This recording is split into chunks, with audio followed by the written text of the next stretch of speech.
this is the first bathroom. There are two in this room. There is a walk-in stand-up shower. There's a toilet as well as a sink area. There's lots of spaces to store things all over this shower, as well as some shelves and some cabinets.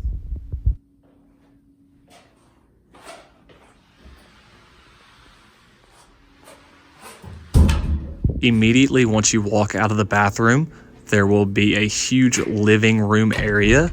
This will have a couch and some chairs. This will also lead into the mini bar area and the tablet that will help you control the room.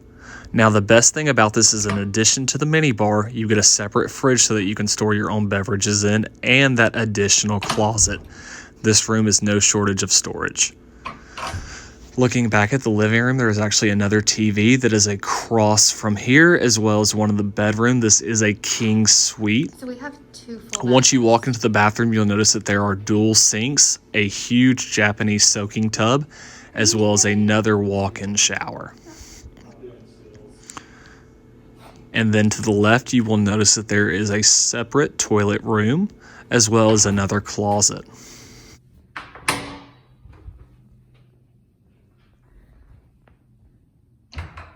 This room is so large and there's absolutely so many pieces to it.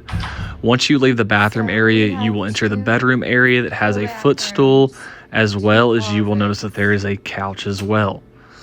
Now, the big thing with this room right here is going to be that terrace that overlooks the Bellagio fountains. You will get that extra long balcony that has a strip view and a mountain view. You'll notice that there are all the pretty hotels right in front of you, and then to the left there are the mountains. These views are absolutely wonderful and you can't beat this. If you book this room, you definitely want to spend some time out on your balcony, so make sure that you plan enough time to do that in between dinner plans and going out and enjoying Las Vegas. This is an incredible view. Look at the mountains too.